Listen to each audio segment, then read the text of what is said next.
Paul McCartney, a lenda viva, que ainda sente a dor do passado. Poucas figuras na história da música redefiniram a arte como Paul McCartney, não apenas por meio de notas ou letras, mas com uma verdade que dilacera a alma. Sua voz se tornou a trilha sonora de um século. Sua guitarra gravou emoções nos corações de gerações. Um legado intocável. Um homem que não é apenas uma lenda, mas a alma viva da música moderna. O arquiteto cujas melodias reconstruíram corações partidos e cuja voz uniu gerações através das décadas. Ele alcançou um lugar onde poucos estiveram. Não apenas no topo do mundo, mas no centro de seu ritmo, sua rebeldia e sua beleza. Cada nota que ele compôs se tornou uma memória para milhões. Cada letra, um fio na tapeçaria de nossas vidas. Mas por trás dos aplausos, depois do sorriso eterno, vive um homem enredado em memórias que nunca deixaram de doer. Por trás desse legado imponente, há um ser humano que ainda carrega feridas que o tempo não apenas não curou, mas as aprofundou em silêncio. Aos 83 anos, Paul não vive apenas com seu legado. Ele vive com a ausência, com batalhas invisíveis que gritam na quietude da noite, com fantasmas de amor e perda que se agarram à sua alma e nunca a soltam.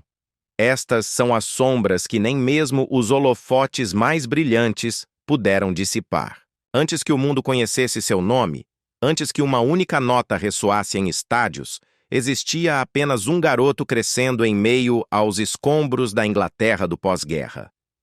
Paul McCartney nasceu em 18 de junho de 1942, em Liverpool, uma cidade devastada pela guerra, marcada pelas cicatrizes dos bombardeios e das privações. Ele veio a este mundo não com privilégios, mas com pobreza. Sua família vivia na 20 Forthlin Road, uma modesta casa geminada no distrito de Allerton, cheia de esperança, mas com pouco mais. Os McCartney eram pessoas da classe trabalhadora que, como muitas famílias do pós-guerra, lutavam, mas se agarravam à dignidade, à música e ao amor. Sua mãe, Mary, era uma enfermeira dedicada e a âncora emocional da casa. Seu pai, Jim, um músico de jazz com um velho piano vertical e a tranquila determinação de criar bem os filhos. As primeiras memórias de Paul eram tecidas de melodias que acompanhavam as refeições e de risadas que dançavam ao lado das preocupações financeiras. Uma dor que se tornou arte. Em 1956, quando Paul tinha apenas 14 anos, tudo se despedaçou. Mary foi diagnosticada com câncer de mama e morreu logo depois. Num minuto ela estava lá. No seguinte ela tinha ido embora. Paul diria mais tarde, com a voz suave, mas carregada de uma dor que nunca o abandonou por completo. Essa perda não apenas marcou o fim de sua infância, mas redefiniu sua alma. O trauma foi tão profundo, tão formativo, que seus ecos ainda podem ser ouvidos na ternura comovente de canções como Let It Be, onde a Mother Mary, que lhe aparece em sonhos, é uma ressurreição direta da mulher que ele perdeu muito cedo. Após a morte de Mary, Jim McCartney se tornou pai solteiro de 2 filhos, Paul e seu irmão mais novo, Michael. Ele assumiu o papel com uma força serena, preenchendo sua casa com ritmo em vez de silêncio, com teclas de piano em vez de lágrimas. Foi Jim quem ensinou a Paul a harmonia básica, que o encorajou a experimentar com instrumentos e que, sem saber, nutriu um gênio através da dor. Sua sala de estar se tornou um refúgio emocional onde a música não era apenas entretenimento, era sobrevivência. Paul relembrou uma vez: "Ela me salvou, a música me salvou." Aquela pequena casa na Forthlin Road, antes cheia de luto, transformou-se lentamente no berço de uma revolução. Foi dentro dessas paredes estreitas que Paul começou a colaborar com um garoto chamado John Lennon, que ele conheceu aos 15 anos.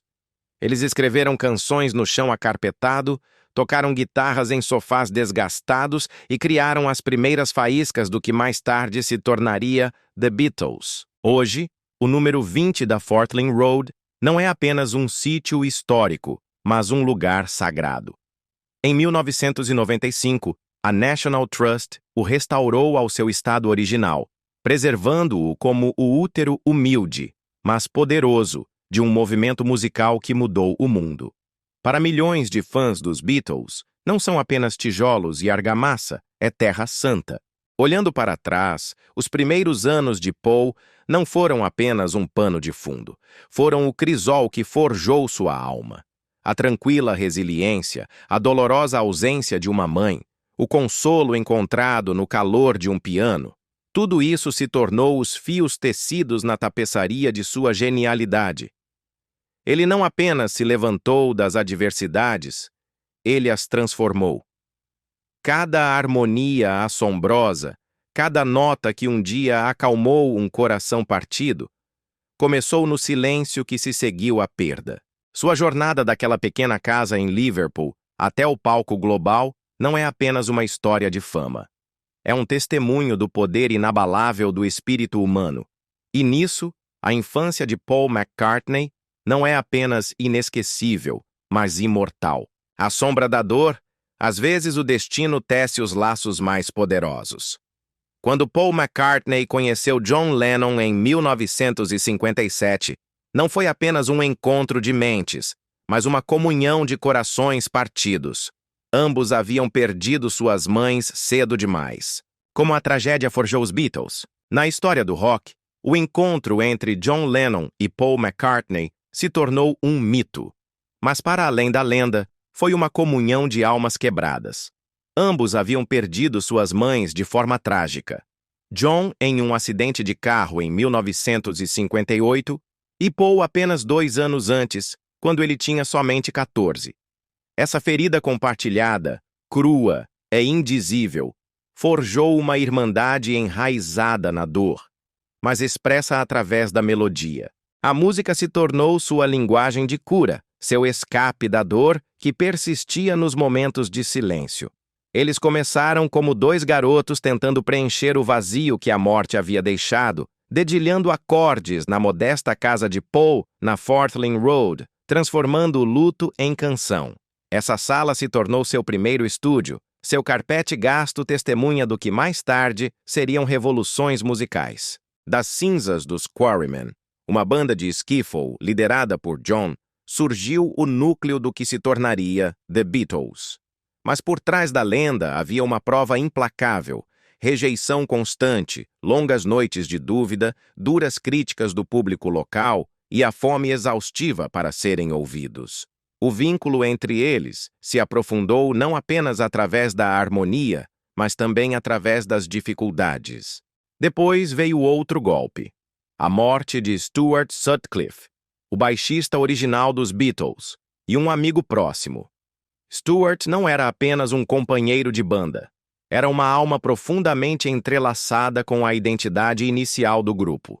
Seu falecimento repentino em 1962 foi mais do que uma perda pessoal. Foi um deslocamento criativo. Paul, que nunca desejou o papel, se viu forçado a tocar baixo. Achou isso antinatural, até mesmo degradante. Mais tarde, ele se lembrou com um ressentimento silencioso. Eu realmente não queria tocar baixo. Parecia estar preso lá atrás. No entanto, foi nesse momento de sacrifício relutante que Paul começou a esculpir as bases melódicas que redefiniriam a música rock para sempre. O que começou como uma necessidade de sobrevivência emocional se tornou um destino artístico. E nasceu não no conforto, mas na dor da ausência, de mães que se foram cedo demais, de amigos enterrados jovens demais, de papéis aceitos não por desejo, mas por necessidade. Ao forjar os Beatles, Paul McCartney não buscava fama. Ele estava construindo uma ponte para sair do desespero, tijolo por tijolo, acorde por acorde. E através dessa luta, ele se tornou mais do que um músico. Ele se tornou um recipiente para a dor e a alegria de uma geração. Um farol que provou que corações partidos ainda podiam bater com força suficiente para mover o mundo. O topo e o abismo de um ícone. A jornada de humildes inícios para o centro de uma revolução cultural nunca foi uma linha reta para Paul McCartney. Foi uma ascensão marcada por alturas impressionantes e quedas devastadoras. No auge da fama mundial, com milhões de pessoas gritando seu nome e o mundo observando cada um de seus movimentos, Paul McCartney se encontrava no comando de uma revolução cultural. Como membro fundador dos Beatles, a banda mais icônica do século XX, Paul não era apenas um intérprete, mas o coração de sua força criativa. Canções como Yesterday, Let It Be, Hey Jude, Penny Lane e Blackbird não apenas lideraram as paradas de sucesso, elas se tornaram hinos geracionais, profundamente entrelaçados no tecido emocional de milhões de vidas. No entanto, por trás desse brilhante pano de fundo de sucesso, o peso do brilho era imenso. A perda do empresário dos Beatles, Brian Epstein, em 1967, empurrou Paul para um papel de liderança relutante, um que vinha com a responsabilidade esmagadora de guiar um barco que já não estava mais ancorado. O custo emocional foi imenso. Ele tentou manter o grupo unido, enquanto também mantinha vivo seu legado, mas o esforço o esgotou. O vínculo entre Paul e John Lennon, antes forjado através da dor compartilhada e do fogo artístico, começou a se estilhaçar sob o peso da rivalidade. Suas colaborações, antes fluidas, se tornaram tensas. As canções, que antes eram escritas lado a lado, agora refletiam uma corrente de concorrência. O otimista Penny Lane de Paul parecia dançar em contraste com a introspectiva Strawberry Fields Forever de Lennon. E então veio o capítulo mais sombrio e bizarro. A infame teoria da conspiração de Paul está morto em 1966. O mito de um trágico acidente de carro se espalhou como um incêndio, alegando que McCartney havia morrido e sido substituído por um sósia. Fãs dissecavam letras e capas de álbuns em busca de pistas, transformando a admiração em obsessão. De repente, Paul se viu no centro de uma mania internacional que não havia provocado. A experiência foi surreal e aterrorizante. Ele estava vivo, mas observava o mundo o lamentar, o questionar, o perseguir. As cicatrizes emocionais de ser colocado em dúvida, dissecado e caçado deixaram uma marca assustadora. O mundo via uma lenda. Nos bastidores, havia um homem exausto pela expectativa, atormentado pela pressão e agarrado à música que um dia lhe dera paz. À medida que o holofote brilhava mais, as sombras atrás dele se tornavam mais longas. A genialidade de Paul McCartney era inegável, mas o custo também era. Como ele mesmo refletiria mais tarde em entrevistas, a fama nunca foi o objetivo. A música foi, mas a música veio com um preço. Em cada ovação também havia silêncio. Em cada triunfo, um preço a ser pago. A queda do império. Por trás das cortinas de aplausos, erguia-se um homem que contava os segundos até que os bastidores do palco se fechassem novamente. Mas mesmo na sombra dessa perda, em algum lugar profundo em Paul, a música continuava batendo, doendo, inquieta e esperando para ressurgir. O colapso dos Beatles não foi uma explosão ruidosa. Foi um desmoronamento lento e doloroso que deixou Paul McCartney se agarrando aos pedaços de um mundo que ele havia ajudado a construir. Em 1967, a morte repentina de seu empresário, Brian Epstein, abalou os alicerces da banda. Epstein tinha sido sua bússola, seu escudo e sua cola. Sem ele, o grupo, que já enfrentava tensões criativas, se viu à deriva na incerteza. Paul, muitas vezes visto como o mais pragmático dos quatro, tentou assumir o controle, assumindo responsabilidades de liderança que o deixaram emocionalmente exausto. Mas seus esforços para unificar o grupo foram recebidos com resistência, e o vínculo que uma vez pareceu uma irmandade começou a se fragmentar. Em setembro de 1969, John Lennon disse a Paul e Ringo Starr que estava deixando a banda. Foi um momento sísmico, mas o mundo não soube. Ainda não. A ruptura oficial só veio em 10 de abril de 1970, quando Paul fez uma declaração pública que chocou milhões. Ele não apenas anunciou o fim dos Beatles, mas rasgou o véu do que os fãs esperavam que ainda estivesse intacto. No entanto, nos bastidores, Paul não estava apenas fechando um capítulo.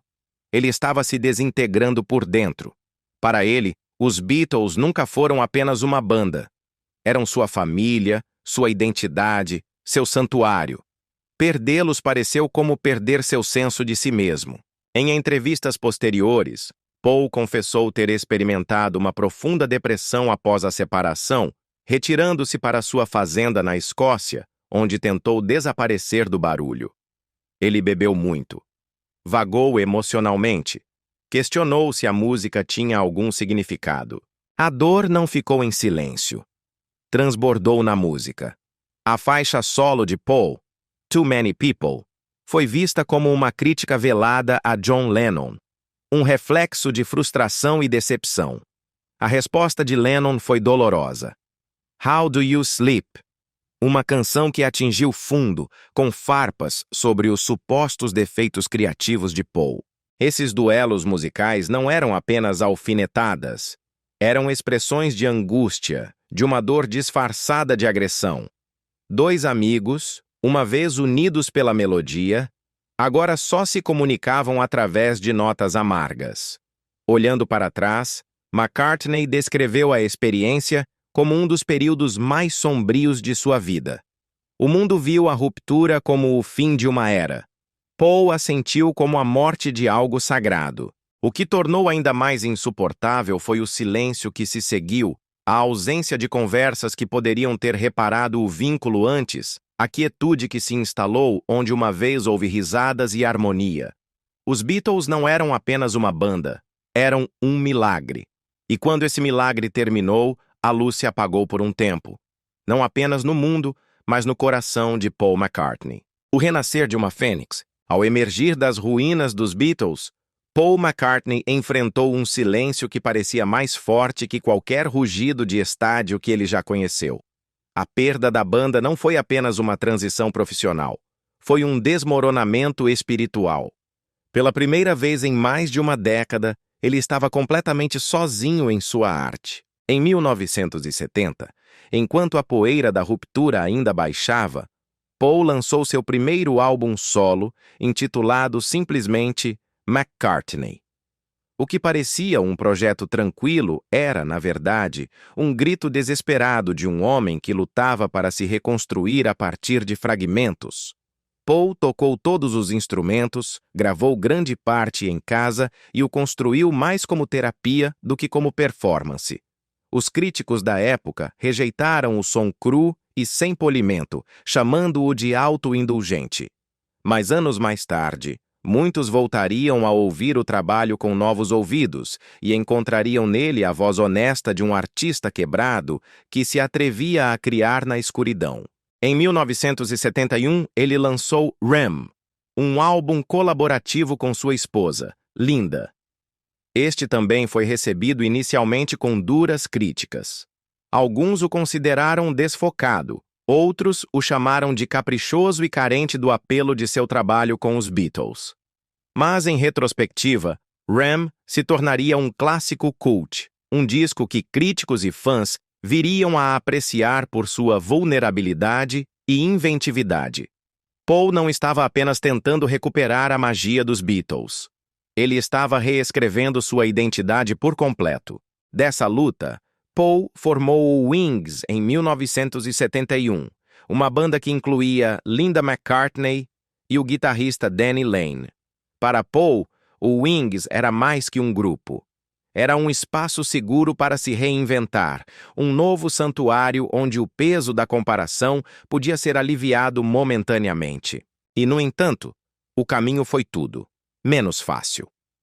Os primeiros anos do Wings foram marcados pela instabilidade, pela rotatividade de membros e por uma recepção morna.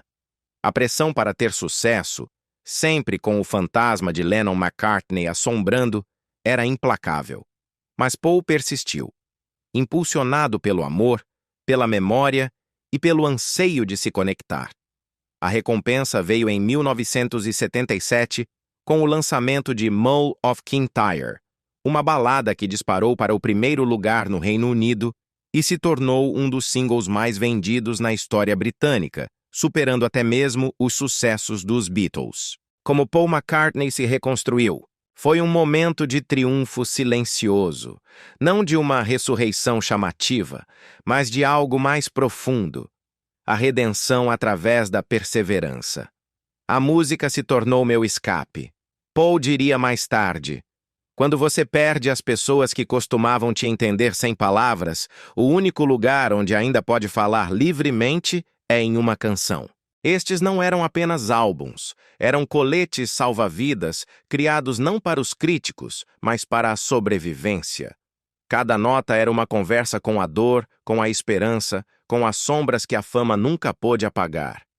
Depois das alturas de uma lendária carreira solo que o reconstruiu das ruínas dos Beatles, pode-se ter assumido que Paul McCartney havia encontrado um terreno sólido.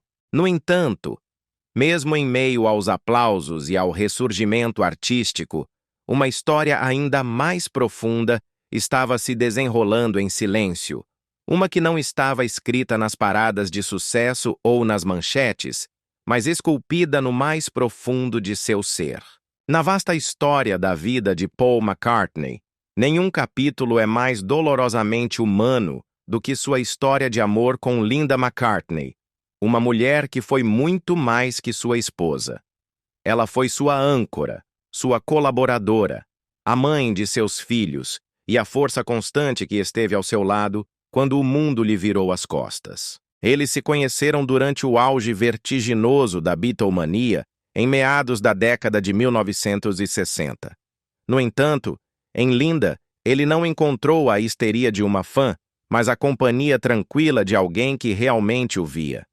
O vínculo deles não foi forjado no glamour, mas em momentos simples, conversas noturnas, refeições compartilhadas, risadas por coisas banais e uma compreensão tácita que transcendeu o barulho da fama. Eles se casaram em 1969, um ano antes de os Beatles se dissolverem oficialmente.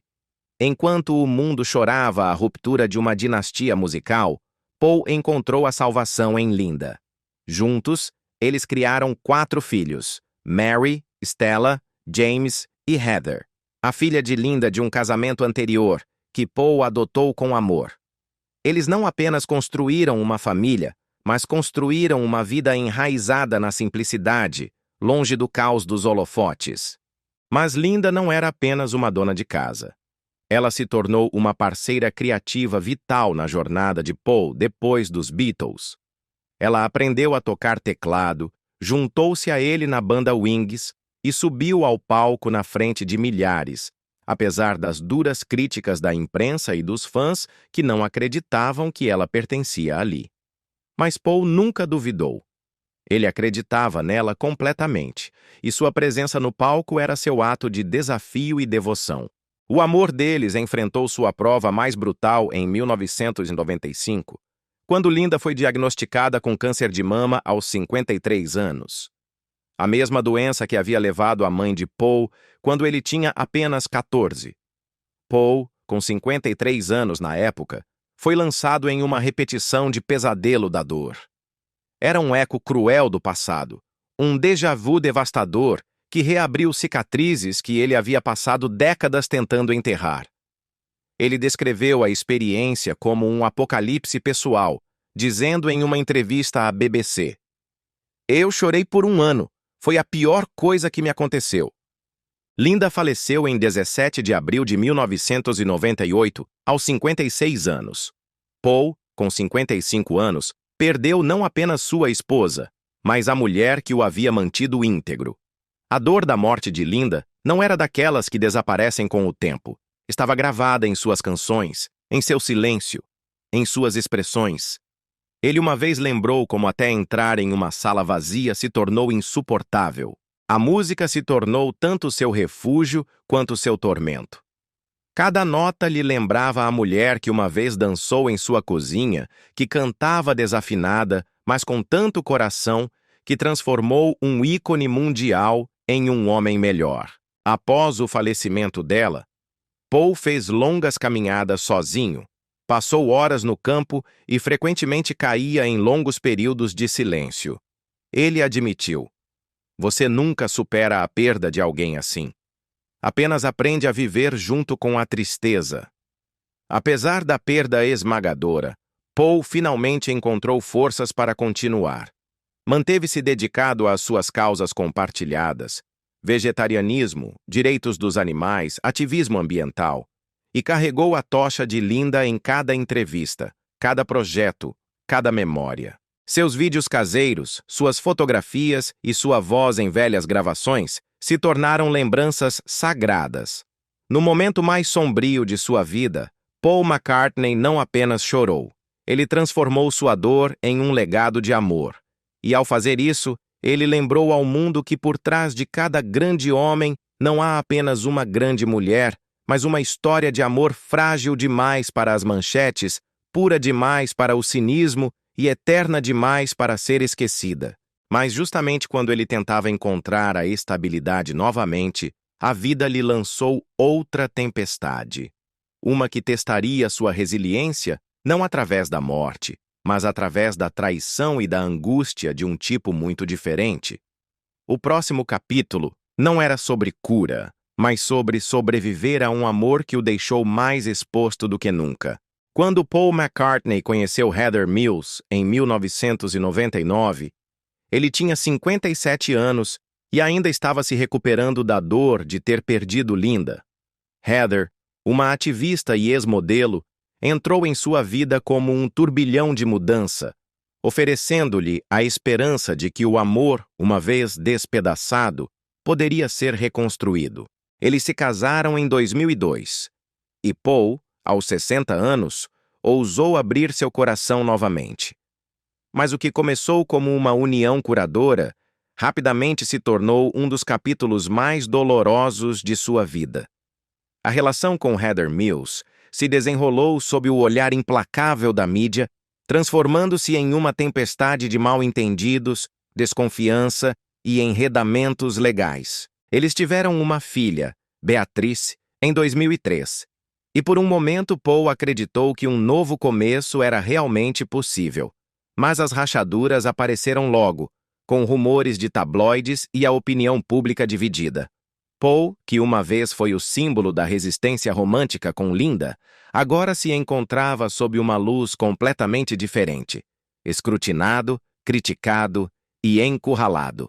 O divórcio em 2008, quando Paul tinha 66 anos, não foi apenas um final legal. Foi um campo de batalha emocional. Os procedimentos foram brutais, arrastados por manchetes e tribunais. As acusações voaram em ambas as direções. Heather alegou maus tratos e Paul se manteve em grande parte reservado em público, muitas vezes deixando que o silêncio falasse onde as palavras seriam distorcidas. As observações finais do juiz pintaram Heather de forma desfavorável, e o acordo, muito mais baixo do que ela havia exigido, pareceu fechar o pano de um doloroso espetáculo. Mas por trás desse pano, Paul ficou, mais uma vez, lidando com o desgosto, a traição e a desilusão de um amor que azedou. Mais tarde, ele refletiu que essa experiência abalou seu ser. Ao contrário da graça silenciosa da morte de Linda, este calvário foi barulhento, público e emocionalmente exaustivo. Em entrevistas, Paul nunca atacou, mas insinuou o preço que lhe havia cobrado. Você nem sempre pode prever como as coisas vão se desenrolar, e às vezes você simplesmente sobrevive. Ele sobreviveu não se endurecendo, mas se agarrando mais forte ao que restava de sagrado: seus filhos, sua música e a tranquila resiliência que havia cultivado ao longo de uma vida de triunfos altíssimos e perdas que dilaceravam a alma. As cicatrizes emocionais deste capítulo ficariam com ele, não como uma fonte de amargura, mas como um doloroso lembrete de que mesmo as lendas não são imunes aos giros cruéis do amor. No entanto, através dos escombros, Paul nunca abandonou a ideia do amor. Esse talvez seja seu traço mais humano. A recusa em se render a algo tão profundamente frágil, mesmo depois de ter sido quebrado 2 vezes. Nesta fase de sua vida, ele não era apenas um Beatle ou uma lenda. Ele era um homem ferido, mas ainda em busca de paz. A calmaria. Depois da tempestade. Depois de suportar a dor lancinante de perder Linda e os destroços emocionais de seu problemático casamento com Heather Mills, Paul McCartney enfrentou o mundo com uma resiliência cautelosa. O homem que uma vez esteve em um palco na frente de milhões, agora buscava algo muito mais tranquilo: a paz. Essa paz chegou de forma inesperada na forma de Nancy Shevell. Quando Paul conheceu Nancy, ele já não era o romântico de olhos sonhadores dos anos 60, nem o ícone encurralado pelos tabloides. Ele era um homem que havia caminhado pelo fogo e finalmente encontrado a calma entre as cinzas. Nancy, uma empresária com sua própria história de perseverança, entrou na vida de Paul não como um turbilhão, mas como uma presença tranquila que o acalmou em vez de agitá-lo. A relação deles foi marcada pela simplicidade e pelo respeito mútuo, qualidades que Paul havia chegado a valorizar. Eles se casaram em 2011, quando Paul tinha 69 anos, em uma cerimônia discreta que contrastava fortemente com o espetáculo de seus anos anteriores. Não houve manchetes frenéticas, nem guerras de tabloides, apenas uma suave reafirmação do amor por parte de um homem que havia vivido suas expressões mais brilhantes e mais sombrias. Com Nancy, Paul encontrou uma parceira que apoiou seu legado sem exigir nada em troca. O vínculo deles se manteve em grande parte privado, raramente exibido na mídia, o que lhes permitiu ter um santuário longe dos holofotes que uma vez o haviam elevado e atormentado. Este capítulo na vida de Paul se tornou um retrato de cura, uma oportunidade para exalar depois de uma vida de turbulência emocional e pública. A serenidade que Nancy trouxe para a vida de Paul se estendeu para além de seu lar. Amigos e pessoas próximas notaram nele uma renovada sensação de tranquilidade, uma aresta suavizada, um ritmo mais lento. Paul descreveu Nancy não com grandes gestos, mas com o calor da constância, chamando-a de um pilar de força e equilíbrio em uma entrevista posterior. Não houve escândalos nem trocas públicas amargas, apenas a tranquila dignidade de duas pessoas caminhando lado a lado. Em um mundo obcecado por histórias de amor sensacionais, o casamento de Paul com Nancy continua sendo um suave sussurro, uma estrofe final em uma sinfonia longa e complicada de amor e perda. E talvez seja isso que o torna tão profundamente bonito. No crepúsculo de uma vida marcada por altos sísmicos e baixos que dilaceravam a alma, Paul McCartney finalmente encontrou o tipo de amor que não exigia uma canção, mas que lhe dava o silêncio para escrever sua própria paz. Mas mesmo na serenidade de seus últimos anos, o passado de Paul McCartney guarda capítulos que ele nunca esquece. Capítulos sombreados por pressões que poucos poderiam compreender e tentações que espreitavam até mesmo os holofotes mais brilhantes. A década de 1960 empurrou Paul e os Beatles para uma estratosfera de fama que nenhum artista havia navegado antes. Mas com um sucesso tão sem precedentes, veio um isolamento igualmente intenso, expectativas e a busca por alguma forma de controle. O custo de ser uma lenda. Naqueles dias, Paul experimentou certas substâncias. Não por emoção, mas, como mais tarde refletiu, para acompanhar o ritmo, para se insensibilizar, para não se sentir tão sozinho em meio ao barulho. Começou nos dias dos Beatles em Hamburgo, quando um estimulante era compartilhado casualmente para manter a energia durante os sets intermináveis nos clubes. Em 1964, depois de um encontro casual com Bob Dylan, Paul foi apresentado a uma substância recreativa que permaneceria em sua vida por anos. Em vários momentos, outras opções experimentais entraram em sua órbita, não por rebeldia, mas por confusão, curiosidade e a pura velocidade da bitomania. No entanto, Paul sempre traçou limites. Ele evitou firmemente as substâncias mais prejudiciais, consciente mesmo então de quão longe podiam arrastar alguém para fora de si mesmo. Mas as decisões têm consequências. Ele foi preso várias vezes na Suécia, Escócia, Barbados e, mais infamemente, no Japão, onde uma acusação de posse em 1980 o levou a uma detenção de 9 dias e a manchetes internacionais. Cada incidente prejudicou seu senso de liberdade. Eu não estava tentando ser um criminoso, ele disse uma vez a um entrevistador. Eu simplesmente fiquei preso em um mundo que não sabia como lidar. No entanto, talvez o capítulo mais poderoso desta jornada tenha chegado muito mais tarde. Em 2015, aos 73 anos, Paul tomou a tranquila, mas significativa, decisão de abandonar todas as substâncias recreativas, não por pressões externas, mas porque queria dar o exemplo para seus netos. Você chega a um ponto, ele compartilhou, em que percebe que sua influência vai muito além de você. Eles olham para como você vive, não para o que você diz. A escuridão desses anos nunca desapareceu completamente, mas também não o definiram. Hoje, aos 83 anos, ele fala deles com clareza, não para glorificá-los ou justificá-los, mas para oferecer uma visão.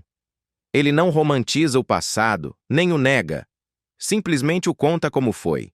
Uma vida brilhante vivida sob luzes brutais, onde alguns caminhos levaram a lições em vez de aplausos. E ao fazer isso, nos lembra a todos que a redenção é possível, não em grandes gestos, mas em pequenas vitórias privadas sobre nossas próprias sombras. A jornada através das casas de Paul. Ao longo da vida extraordinária de Paul McCartney, certas casas se tornaram algo mais do que apenas paredes e tetos. Elas se tornaram marcadores de memória, santuários de dor e testemunhas silenciosas da transformação. Cada uma delas contém ecos de perdas profundas, alegrias fugazes, avanços artísticos e uma profunda cura emocional. Esses lugares não são apenas endereços, são capítulos escritos em tijolos e silêncio. Tudo começou na 24th Lane Road, Liverpool, a humilde casa geminada onde Paul passou seus primeiros anos. Dentro de seus modestos cômodos, ele enfrentou uma de suas primeiras e mais profundas feridas. A morte de sua mãe, Mary, quando ele tinha apenas 14 anos. Essa casa suportou a tranquilidade da dor e o vislumbre de seus primeiros sonhos musicais. Décadas mais tarde, foi preservada como um marco cultural, visitada não por sua grandeza, mas por ser o berço da resiliência. À medida que sua fama disparou, Paul se mudou para Cavendish Avenue, em Londres, a poucos passos dos estúdios Abbey Road. Lá, atrás de portas ornamentadas, ele compôs obras-primas que moldaram gerações.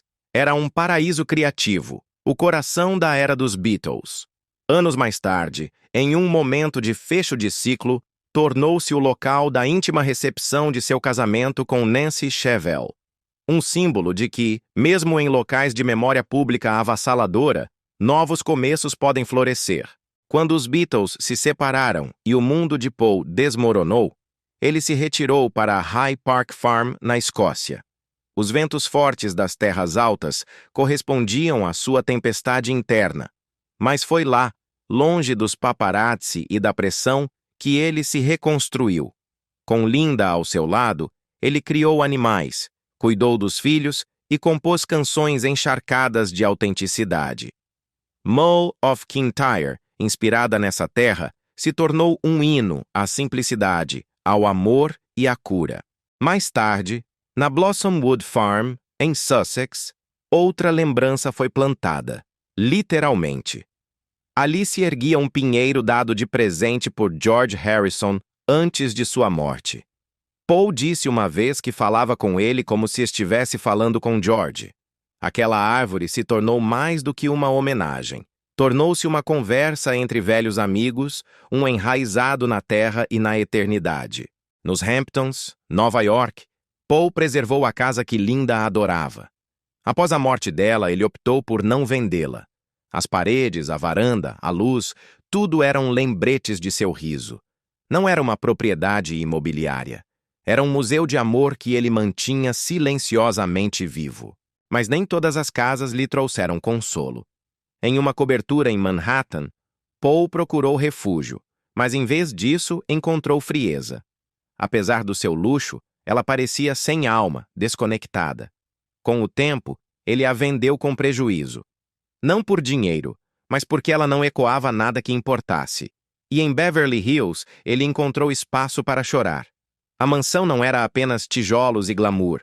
Era um santuário onde ele aprendeu a respirar de novo depois da morte de Linda. Lá ele processou a angústia, começou a escrever novamente e, lentamente, permitiu que o mundo entrasse de novo. Essas casas traçam as cicatrizes invisíveis da jornada de Paul. Elas nos dizem que por trás de cada canção, por trás de cada manchete, há um homem que caminhou por quartos cheios de silêncio, que parou ao lado de árvores plantadas para os mortos, que escolheu a solidão quando os aplausos eram altos demais. E nos lembram que a cura nem sempre é pública. Muitas vezes ela começa em um quarto tranquilo, onde a memória vive e o tempo perdoa. A vida de Paul McCartney, aos 83. Aos 83 anos, a vida de Paul McCartney é uma sinfonia tranquila, uma mistura de solidão reflexiva, amor duradouro, vitalidade física e um vínculo inabalável com o palco. Atualmente, ele divide seu tempo entre casas em Londres, Sussex e nos Hamptons, cada uma com pedaços de seu passado e vislumbres de seu presente. Ao seu lado está Nancy Shevell, a mulher que restaurou a calma depois de décadas de caos. A vida deles juntos é privada, simples e cheia de pequenas alegrias. Passeios por seus jardins, jantares tranquilos, risadas compartilhadas sobre coisas simples.